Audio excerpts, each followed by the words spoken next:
Opa!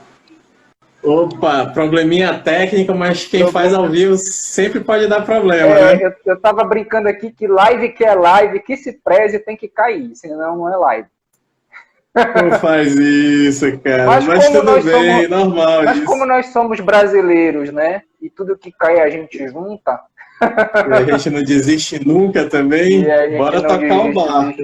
bora tocar o barco, né? Com Então ela caiu certeza. justamente na pergunta, acho que ela não aguentou o poder da pergunta, né? Uma Então eu vou pergunta refazer. pesada. Eu agora eu botei o plano A e o B. Se cair do meu pacote de dados, vai no Wi-Fi. Agora não tem jeito para ela. Tá? Com certeza. Vamos lá. Repita a pergunta aí para até rindo aqui contextualizar o pessoal que está chegando agora. Então vamos lá. Eu estava perguntando para quem está chegando agora, pro Diego. Eu estava perguntando que com o cenário, a gente falou anteriormente que nós temos um problema muito sério de subnotificação, acho que todo mundo sabe o que é, né? E com esse problema sério de subnotificação, se o Diego acreditava que os índices da região metropolitana de Belém realmente estão em decréscimo, né? E aí agora eu vou passar de novo a bola para ele retomar essa pergunta espinhosa aí. E sem agora, cair agora. E agora com tempo adicional, que como zerou, a gente volta a ter agora uma hora de agora ele conseguiu a informação que ele chega, ele até se ajeitou melhor no porque sofá. trabalhar com o tempo apertado fica difícil e o tempo ruim, já estava esgotando na outra. Mas vamos lá. Então bora lá. Bom, Renê, em cima dessa pergunta, o que a gente tem que deixar claro aqui é o seguinte: o que a gente vai considerar aqui de região metropolitana de Belém é apenas os municípios de Belém e Ananindeua, né? Mas lembrando que região metropolitana ela engloba hoje no mínimo 11 municípios. Não vou te elencar os 11 aqui porque a memória vai falhar e vai ficar feio. Então, bora dizer que região metropolitana aqui a gente está considerando Belém e Ananindeua e a gente vai trabalhar nos números em cima desses dois municípios, que é onde o debate de retomada de atividades está muito mais acentuado, né? Que por ser a capital e o principal município junto da capital, hoje Belém e Ananindeua comportam 2 milhões de habitantes aproximadamente. Onde no Pará inteiro a gente tem 8,6 milhões, então basicamente 25% da população paraense mora nesses dois municípios, então querendo ou não o foco das atenções principais. Tá? Então bora lá, bora começar a discorrer aqui. Voltando a enfatizar que os dados que eu estou trazendo aqui foram dados analisados até o dia 14 de maio, que foi este último domingo agora, né? Para não ficar muito bagunçado e dizer que eu peguei dados do dia ou de ontem que eu ainda não consegui arrumar todos os dados. Tá? Então, até o dia 14 de junho, né? Nós tínhamos confirmados nesses dois municípios 19.606 casos, tá? Sendo que desses 19 mil, apenas não, desses 19 mil, 16.083 casos são só de Belém, tá? Então, no Ananindeua tinha um pouco mais de 2 mil, quase 3 mil casos, tá? Para esses dois municípios, com base nos dados da Secretaria Estadual de Saúde, nós estamos...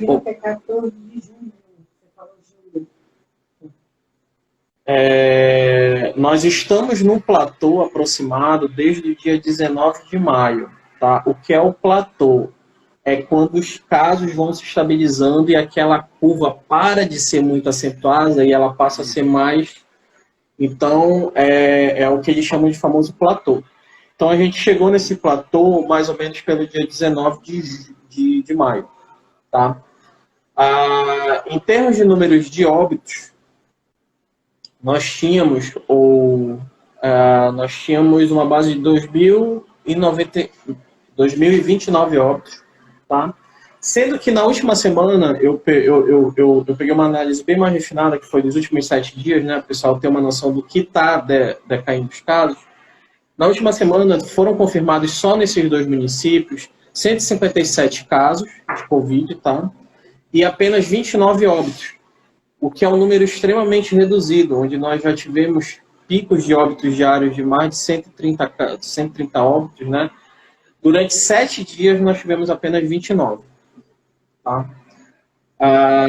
Não é apenas, né, porque são vidas e toda vida importa, então não é só apenas. Foram 29 óbitos, foram 29 vidas perdidas, que poderiam não ter sido perdidas. Tá? O que é estranho para a região de Belém e Ananindeua? A taxa de letalidade, que eu falei lá atrás, como é que a gente calcula a taxa de letalidade? A gente pega o número total de casos confirmados, né, o número de óbitos, pega o número de óbitos e divide pelo número de casos confirmados e tu tem a tua taxa de letalidade. A taxa de letalidade nesse platô que a gente atingiu desde o dia 19 de maio, ela gira em torno de 10,35%. Tá?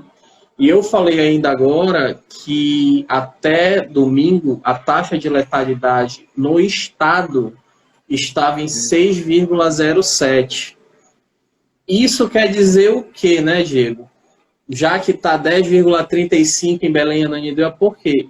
Isso daí é um forte indício que aponta a baixa testagem da população. Tá? Por quê?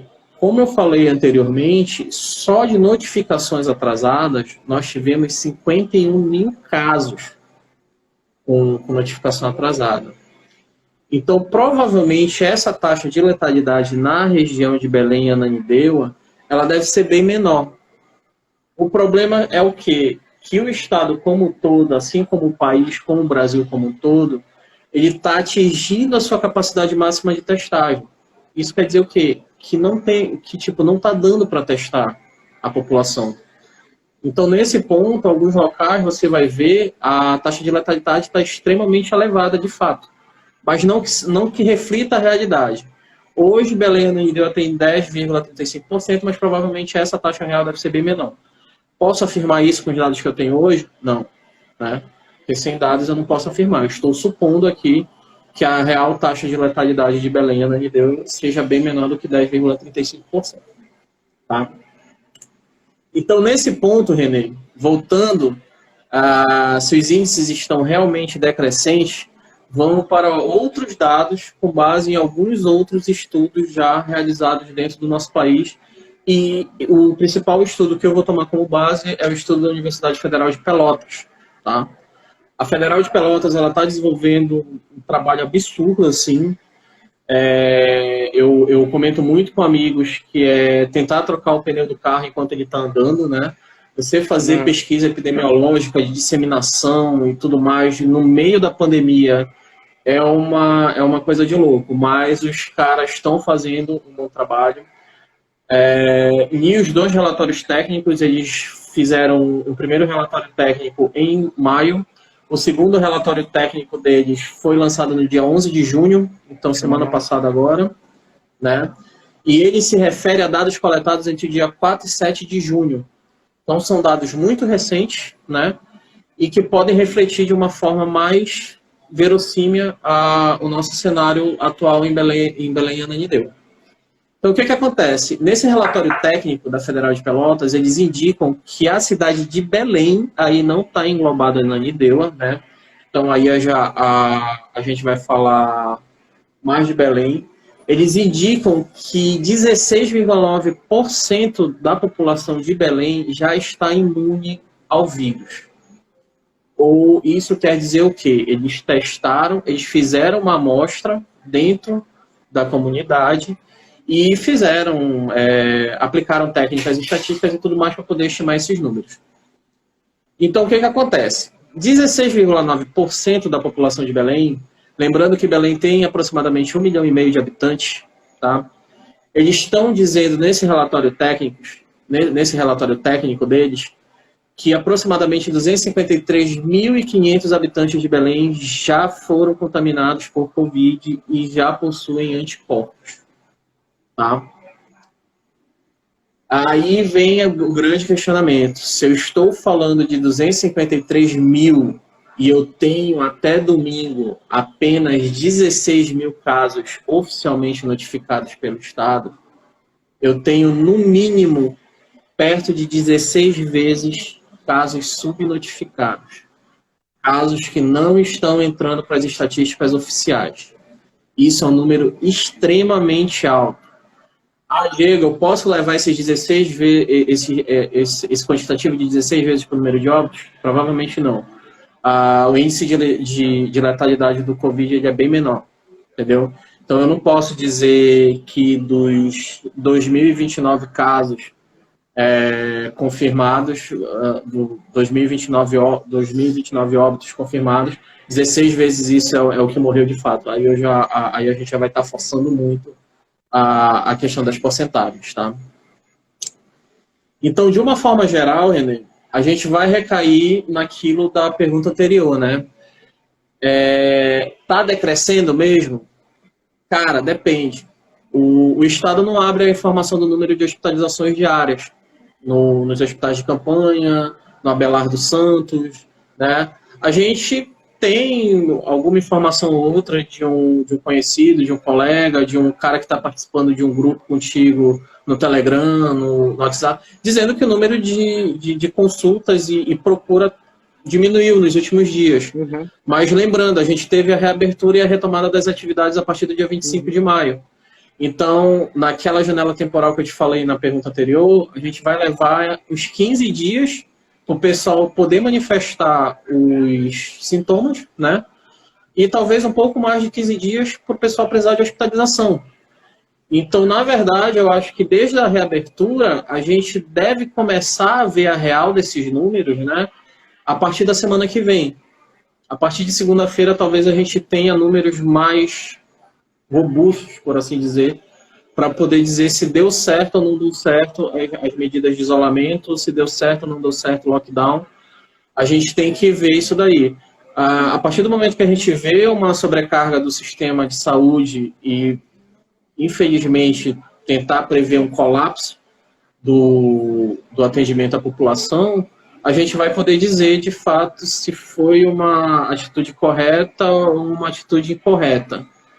Eu sei que hoje, com os números que a gente tem, tanto de taxa de ocupação de UTI, taxa de... mais especificamente com a taxa de ocupação da UTI, e principalmente, tem pesquisadores que dizem que a gente não deve mais nem considerar a taxa de letalidade devido à questão da subnotificação. Mas se eu tenho uma taxa de letalidade de 10,35% numa região de Belém e Ananindeua, mesmo eu jogando subnotificação em cima, casos notificados com atraso e tudo mais, ainda é uma taxa de letalidade extremamente alta, entendeu? Eu particularmente, não jogaria com uma taxa de letalidade tão alta assim, para tentar fazer retomada de atividade. Mas pelos números oficiais, os casos diários de fato estão reduzindo há mais de 2 semanas. Se for pegar os dados da CESP e analisar Belém e Ananindeua, há mais de 15 dias os casos estão caindo, tanto o número de casos confirmados quanto o número de óbitos. Tá? Já comentei também contigo com relação ao número de testes, né, que os testes divulgados pelo governo estadual são ínfimos comparado com o ideal que a gente tem. E, de uma forma geral, tentando fechar bem a resposta dentro do teu questionamento, eu posso dizer que os números estão caindo, com base nos dados coletados da CESPA, mas mantenho a minha opinião da pergunta anterior e não acho ainda que seja um momento de relaxamento de medida de isolamento social, não agora. Aí joga a bola para ti. Opa, matei aqui no peito. E aí é interessante a gente ver uma figura alegórica bem interessante que a gente sempre vê e é muito usado, que é a questão do iceberg, né? Com relação às testagens, né? E aos números de positividade, né? O que aparece, né? Que é a ponta do iceberg, o que tem, né, lá embaixo é muito maior, né? Essa figura alegórica do iceberg eu acho que também vem bem a calhar essa questão aí que a gente fala quando a gente considera a questão das subnotificações e da quantidade e da testagem, né, que você falou, insuficiente que nós estamos tendo no momento, né? Então, provavelmente, os números são bem maiores do que aponta, né, a estatística oficial aí. E com relação aos números decrescentes, eu queria acrescentar e queria chamar a atenção que a pergunta foi direcionada à região metropolitana de Belém, né? Então, de fato, segundo os dados aí que você muito apropriadamente já analisou, eles vêm apresentando números decrescentes, mas a gente não pode esquecer que a doença fez já, né? Eu acho que eu poderia dizer assim, uma migração para os interiores. Só que é interessante a gente verificar aí um efeito bumerangue da coisa, porque a doença migrou para o interior, mas muitas pessoas estão vindo se tratar aonde? Aqui, né? E aí, como a biologia, né, não é uma ciência exata, a gente não tem ainda como prever qual é o efeito rebote dessa situação, somando-se com a questão do relaxamento das medidas, né, de distanciamento social. Então, cada um pode pegar essas informações, trazer para si, dar uma refletida e ver o que acha disso tudo, né? Aí a Milena, aí agora sim, Milena, eu esperei esse tempo todo, né? para engatar nessa pergunta. Ela na verdade, está perguntando tem como mensurar os dados disso? Eu acho que eu perdi. Deixa eu ver se dá para ver o que ela não viu o que ela perguntou anteriormente.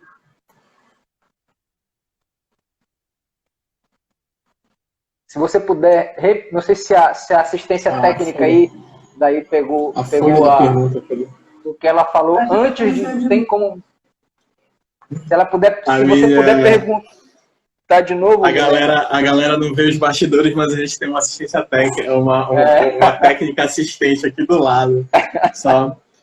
A pergunta foi a seguinte: como provavelmente poderemos ter dados significativos acerca do decréscimo dos casos, levando em consideração a volta ao atendimento?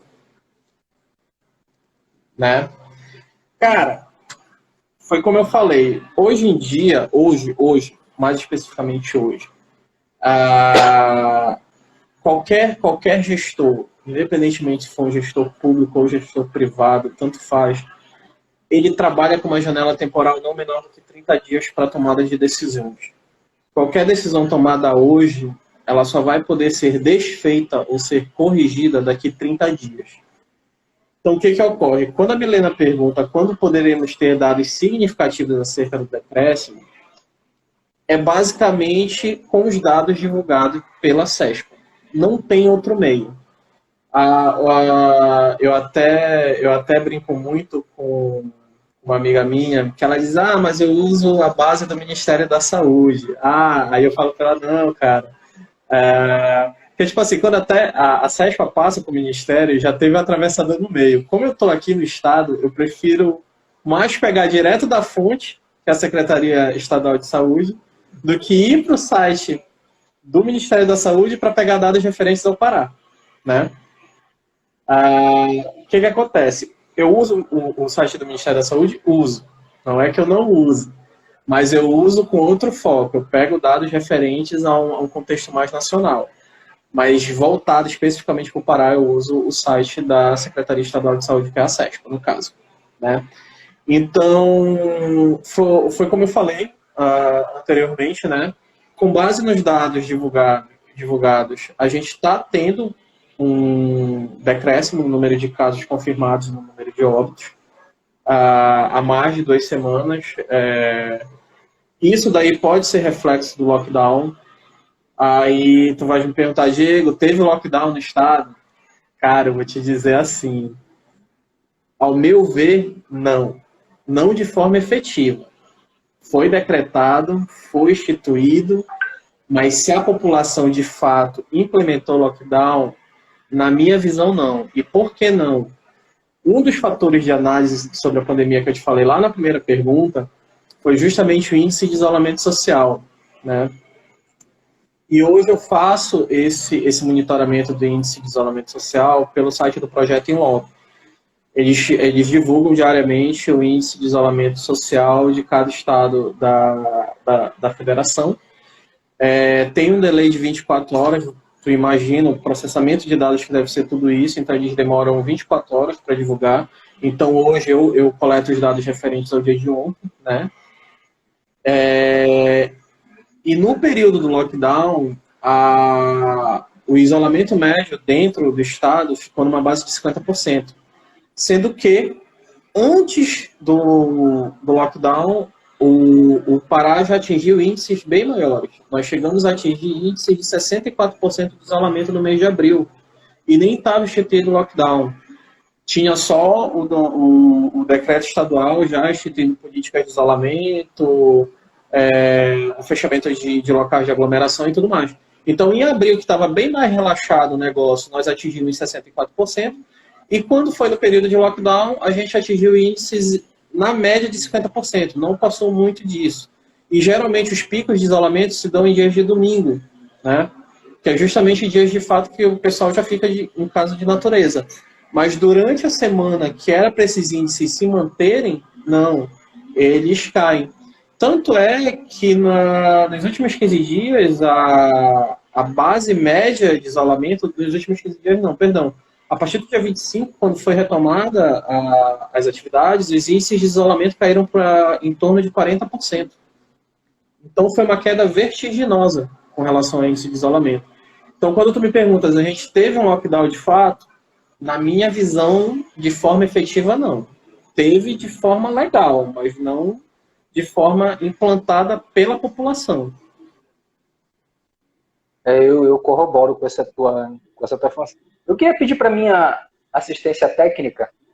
Também tem a minha assistência técnica aqui. Vocês não conseguem ver nos bastidores. Porque aqui é o seguinte, a live aqui é live raiz, né? Tem muito recurso técnico. Eu queria fazer uma projeção. Não sei se eu vou conseguir, mas vou tentar. Que tem um pouco a ver. Não sei se vocês vão conseguir ver. Não sei se vai dar para ler também, né? Dá para ler? Dá para ver a imagem, mas lê o texto aí que vai ficar mais fácil. Não dá para ler o texto? Isso aqui é a mãe dizendo para a filha assim, já posso sair? Tô vendo que tá todo mundo na rua. Aí a filha, você não é todo mundo. Com certeza, isso daí já é uma lição que as nossas mães já falavam desde pequeno. Mas hoje em dia o que está acontecendo é que os papéis estão se invertendo, né? A Milena tá dizendo que não dá para ler, mas eu tentei traduzir, Milena. Não sei se você e o Jair conseguiram captar agora o que eu falei, né? E essa charge é reflexo do que a gente está vivendo hoje, né? Grande parte das pessoas estão assim, né? Aí já vai para a segunda.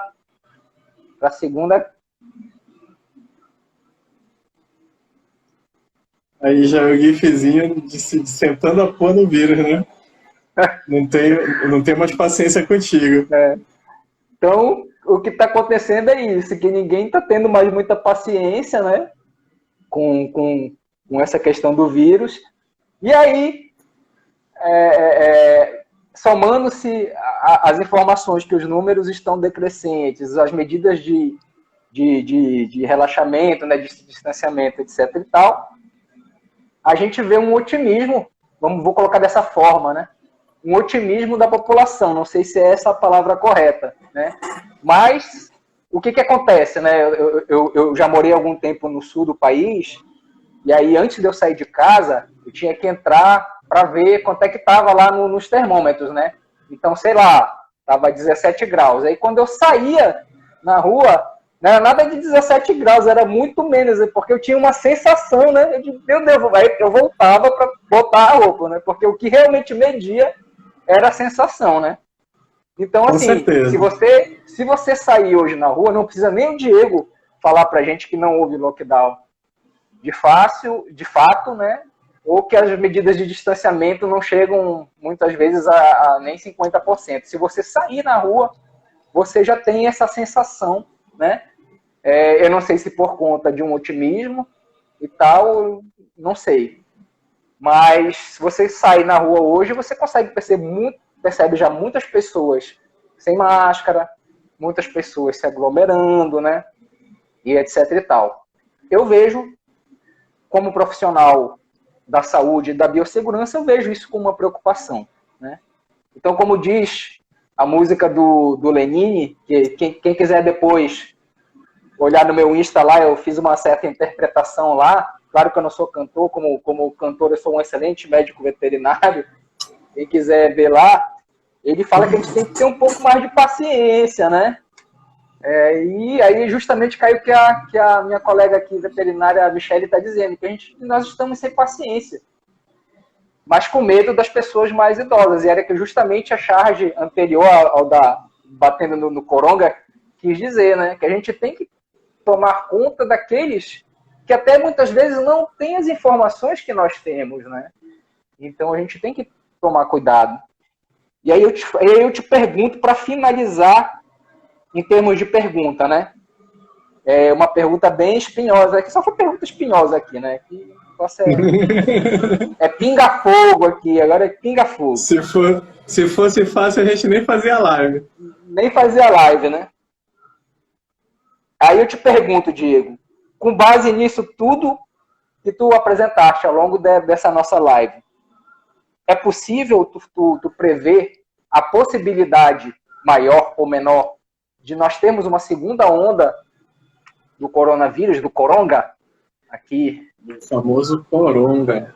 O famoso Coronga, aqui em Belém, mas no Brasil, sei lá, se quiser extrapolar. Nesse ponto, eu vou te dar duas respostas.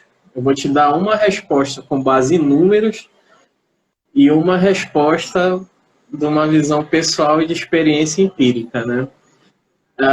Com relação aos números, que eu acho que os números nesse momento é o elemento que menos vai nos enganar e menos vai mentir para toda a população, nós vamos ver nos próximos dias. Mais tardar, em 1 ou 2 semanas, os números vão dizer para a gente como é que está ficando a situação atual do nosso estado, né? A nível Brasil, tem locais que graças a Deus estão bem, assim, bem relativamente, né? Ninguém está bem, na verdade, dentro de uma pandemia, mas posso citar um exemplo de uma outra localidade, até mesmo porque tenho conhecidos morando nessa localidade, que seria o estado de Santa Catarina. E Santa Catarina, de forma curiosa, é um estado que vem chamando a minha atenção já faz mais de mês. Fora analisar muitos dados do Pará, eu dou uma olhadinha assim nos dados de Santa Catarina. Santa Catarina é um estado que está com uma taxa de letalidade abaixo de 2% há mais de 30 dias. Isso daí é extremamente curioso. Aí tu vai virar para mim, Diego, mas vai recair naquele problema de testagem que tu falavas. Se tu for ver os números de óbitos e de casos confirmados, eles estão com números até significativos. Isso quer dizer que, de alguma forma, o governo de Santa Catarina está conseguindo testar parte da população, talvez não os 3% por mês, que seria o ideal. Mas eles estão mantendo um nível de testagem bom, o que dá para ver por meio dos números, né? Tanto é que Santa Catarina foi um dos estados que já retomou, ou já iniciou a retomada das atividades. As pessoas já foram liberadas para voltar a fazer atividades na rua, claro, respeitando políticas de isolamento, utilização de EPIs e tudo mais. Mas lá a população, querendo ou não, já está retomando o nível de atividade, mas com base nos números da infecção viral que está rolando dentro do estado. Aí a gente vem para o Pará. A gente sabe que está com uma defasagem muito grande nos números, tanto com relação à subnotificação, quanto à questão dos casos notificados com atraso. Hoje, por exemplo, só hoje foram notificados mais de 2.700 casos com atraso. Então, olha o impacto que isso dá em cima da taxa de letalidade, em cima dos outros dias que já estavam mais delineados. Isso daí vai aumentar a curva de dias anteriores e tudo mais. Então, isso daí é uma coisa que eu vou fazer provavelmente ainda hoje, depois que a gente terminar nosso bate-papo aqui. E vou fazer com calma, né? Estou montando painéis diários. Quem quiser acompanhar meu trabalho, é só ver meus perfis nas redes sociais, tá na arte da postagem, né? Eu fiz só uma mudança na artezinha, talvez nem tu tenhas percebido, mas o meu perfil no Twitter mudou. Antes era o QG da Tecnologia, agora é o QG da Tecnologia 2. O Twitter bloqueou minha conta original e o suporte não deu a menor razão também. Mas eu não vou ficar esperando o Twitter liberar minha conta, né? Já que ele dá a opção de tu criar uma segunda conta, eu já criei a segunda conta. E tenho parceiros dentro do Twitter que retweetam meus gráficos, meu painel de visualização diário. Então dá para ter uma noção de como estão os números dentro do estado, tá? E isso daí é a resposta em cima dos números que eu te falei, né? Isso daí no máximo em 1, 2 semanas a gente vai ter uma noção melhor de fato se a bendita segunda onda deve vir ou não, ou já deve estar ocorrendo ou não, né? Agora eu vou te dar a resposta com base na minha experiência empírica e no que eu estou vendo. Uma coisa que eu digo que eu tenho muita sorte é porque a minha esposa, que é a minha técnica assistente aqui do lado, ela é da área da saúde. E coincidentemente ou não, que eu não acredito em coincidências, ela está terminando o doutorado dela em virologia. Então, uma coisa que eu procurei muito desde o início da pandemia foi sair da minha caixinha da TI, né? Sair da minha caixinha, da minha análise estatística de dados só com base no meu conhecimento técnico da área de tecnologia e comecei a absorver muito conhecimento da área da saúde e ter essa visão multidisciplinar do cenário, que eu acho que é o principal que a gente precisa hoje em dia, é fazer esse cenário multidisciplinar, não é o cenário de uma ciência só, é o cenário de múltiplas ciências que tem que ser conjugadas e tem que ser trabalhadas em conjunto. Então, o que eu posso te dizer hoje sobre a questão da possibilidade de uma segunda onda é a questão da implementação de políticas de isolamento. Cara, enquanto a gente não tiver uma vacina ou não tiver um medicamento antiviral eficaz, não existe esse papo de vamos retomar a vida normal. Não tem mais isso, entendeu? Principalmente para mim, que sou um profissional da área da educação, fora o currículo inicial que eu dei. Eu sou analista de tecnologia da universidade há mais de 10 anos e trabalho diretamente com formação de profissionais de nível superior. Se não tiver políticas de segurança, e tu mesmo como profissional de biossegurança sabe disso, fica difícil a gente voltar, né? O fato de tu falares, basta a gente andar na rua, que já tem muita gente andando sem máscara, muita gente sem preocupação, cara, isso é pura verdade. Entendeu? Não sei se é exclusividade aqui do Pará, eu não estou prestando muita atenção também especificamente em outros estados, assim, de ficar vendo telejornal e tudo mais. Mas dentro de Ananindeua, principalmente, cara, o povo tá vida normal, vida que segue o baile. Uma galera sem máscara, pouca gente se preocupando, ou pelo menos é a percepção que eu tenho, né?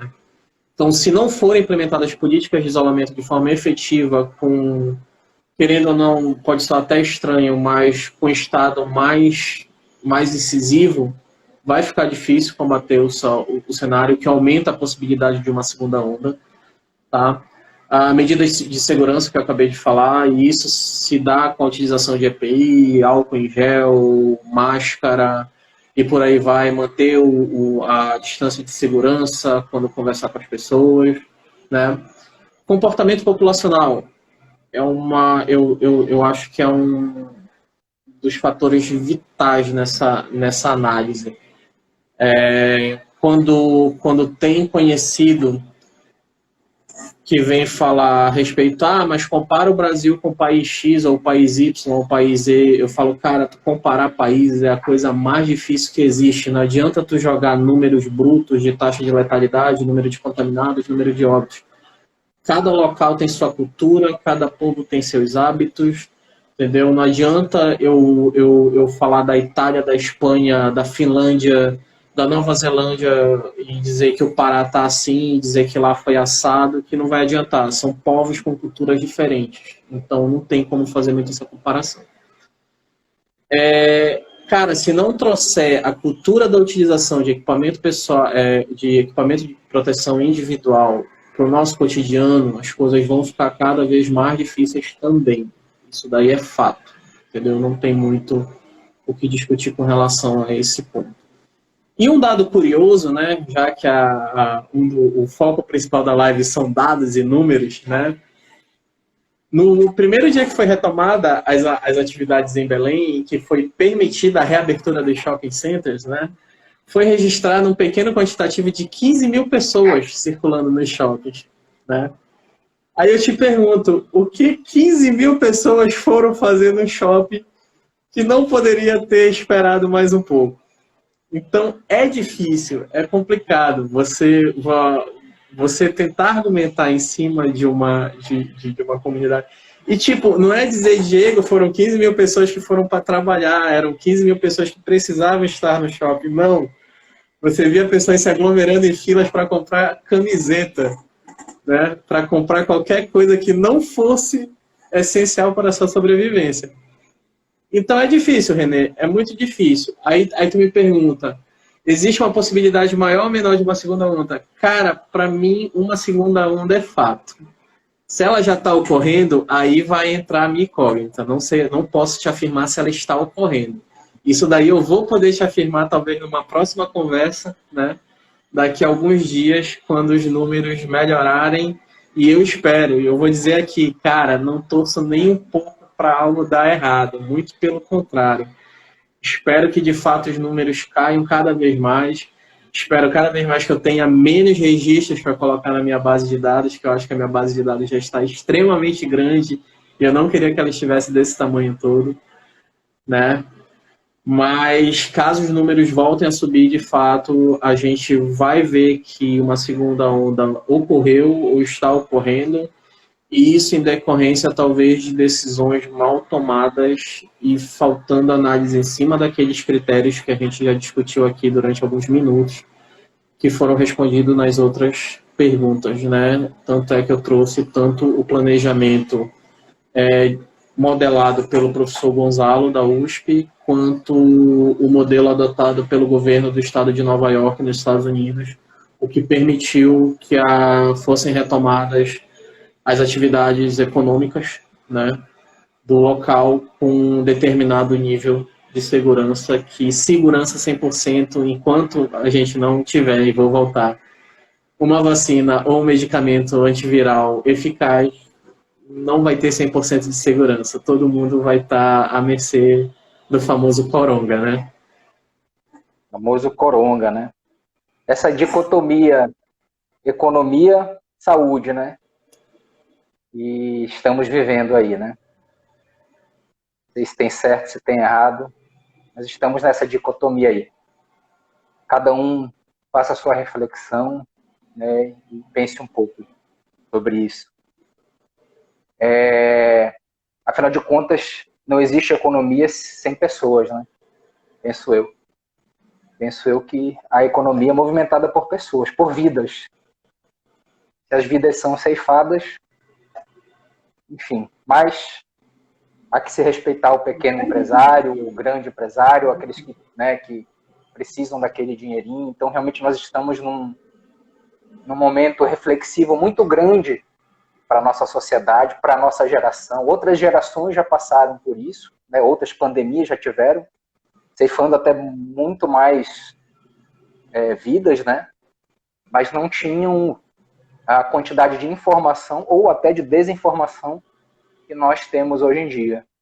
Então, lives como essa se propõem a gente trazer um pouco de informação. Nós não somos donos da verdade, obviamente, né? Quem é que está aqui neste planeta né? Dono da verdade. Nós estamos tentando trazer um pouco do nosso modo de ver as coisas, né?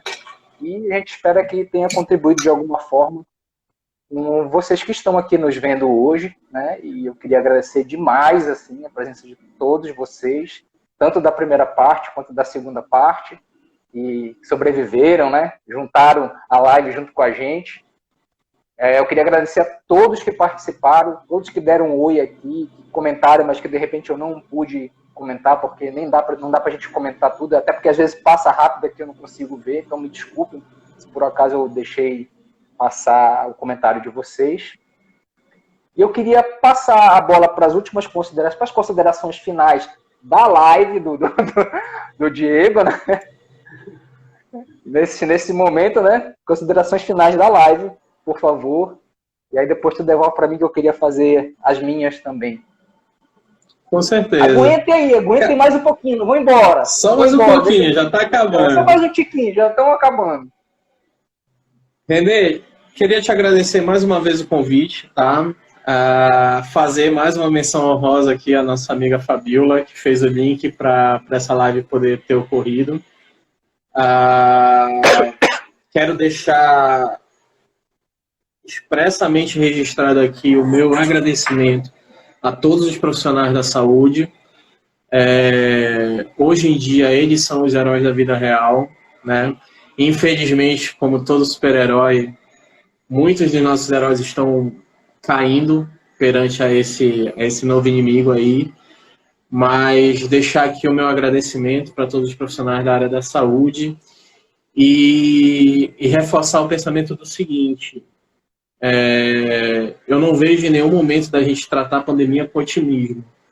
Eu acho que a ciência hoje em dia ela dá embasamento para a gente tratar a pandemia de forma objetiva, de forma clara.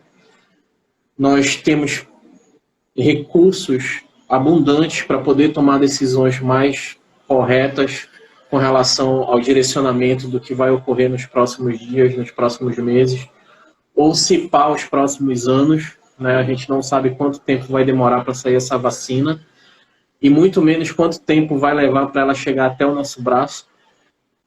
Então, a ciência hoje em dia é a base, cara. Quem desacredita, quem põe em xeque, quem duvida do que os pesquisadores brasileiros estão fazendo e o que os pesquisadores mundiais estão fazendo também, é um absurdo, eu acho um verdadeiro absurdo.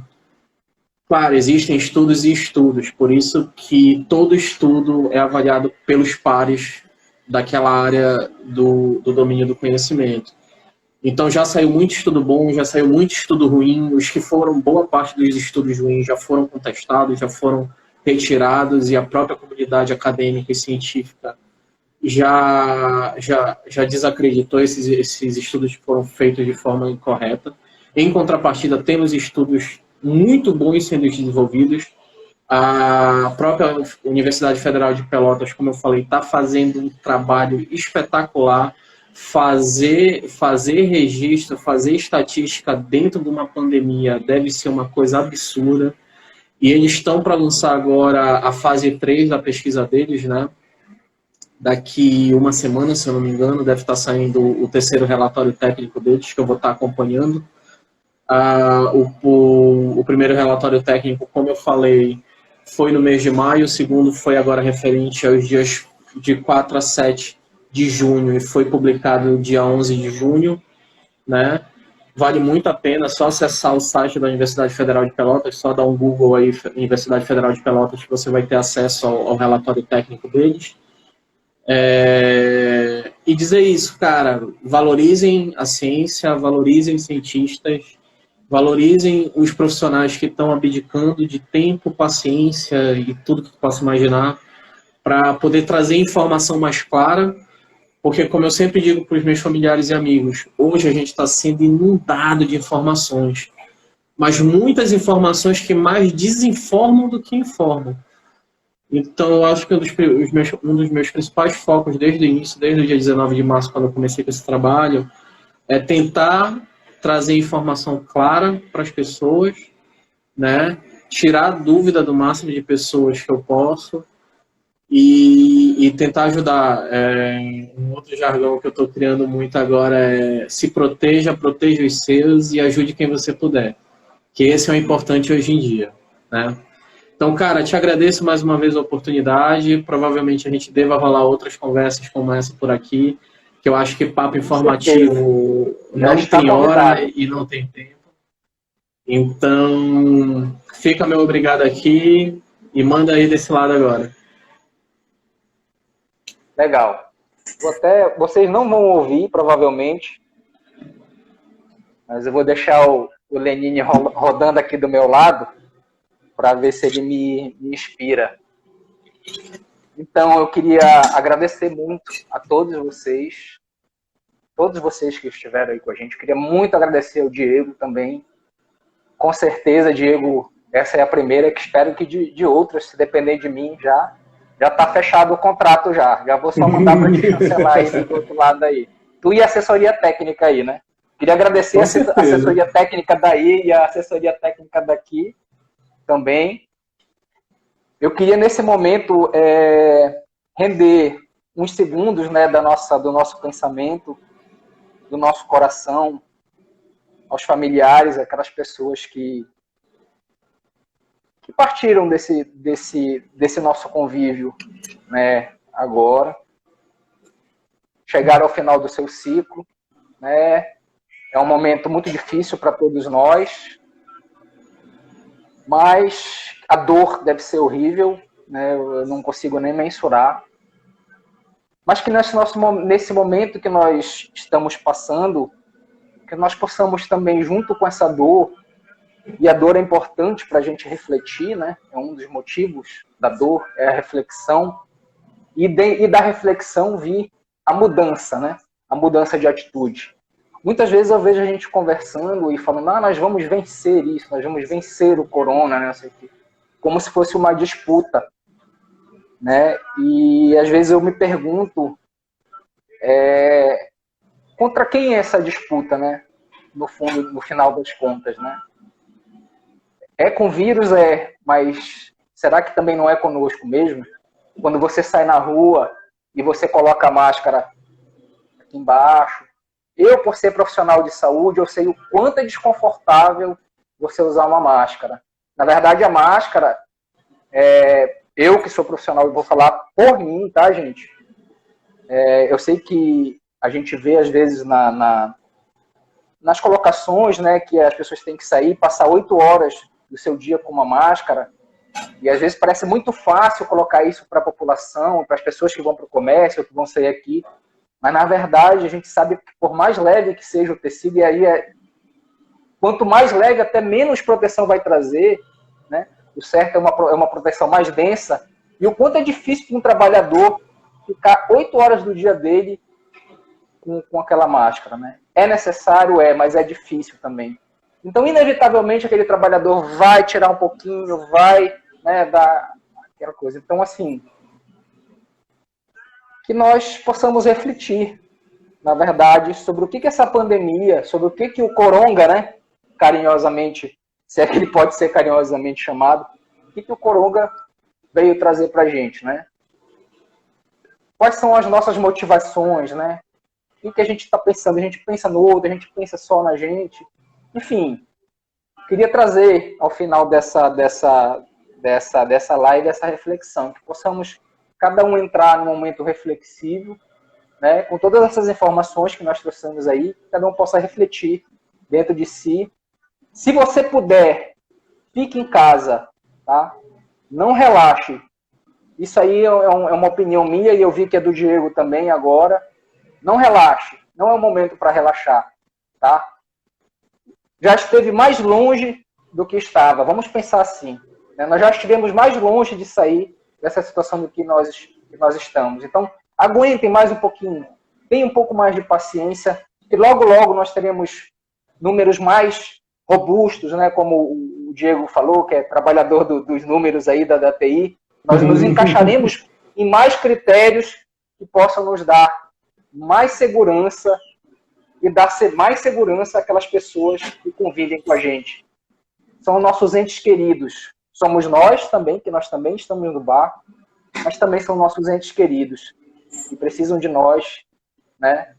E que precisam do nosso compromisso e do nosso cuidado. Tá, gente? Então, eu espero que a gente possa ter contribuído com esse bate-papo. Todo o meu agradecimento mais uma vez, e para quem acredita em Deus, Deus está no leme desse barco. Se ele colocou isso, ele tem algum propósito. Para quem não acredita, para quem acredita em alguma força superior, também tem algum motivo para estarmos passando por tudo isso. E vamos passar todos juntos, e vamos passar bem, cuidando uns dos outros. Tá? O teu cuidado é o meu cuidado, e junto a gente se cuida. E como eu digo sempre, quem não me segue ainda, vai lá no meu Insta e me segue, Me segue daí e eu te sigo daqui. Beleza? Tranquilo. Eu já tô seguindo o Diego já tá me seguindo. E você, tá esperando o que para nos seguir? Siga lá e fique de olhão aberto para a nossa próxima conversa sobre mais um assunto polêmica no ar, pergunta espinhosa pro Diego. E se for beleza, fácil, a gente não faz live. Se for fácil, a gente não faz live. Beleza, fica com Deus aí, aquele abraço. Fica qualquer coisa, estamos na área. Muito obrigado, gente. Obrigado a todos vocês. Beijo. Se cuidem. Saúde. Obrigado a todo mundo que aguentou até o final aí. Isso. Tchau, tchau. Até a próxima. Um abraço.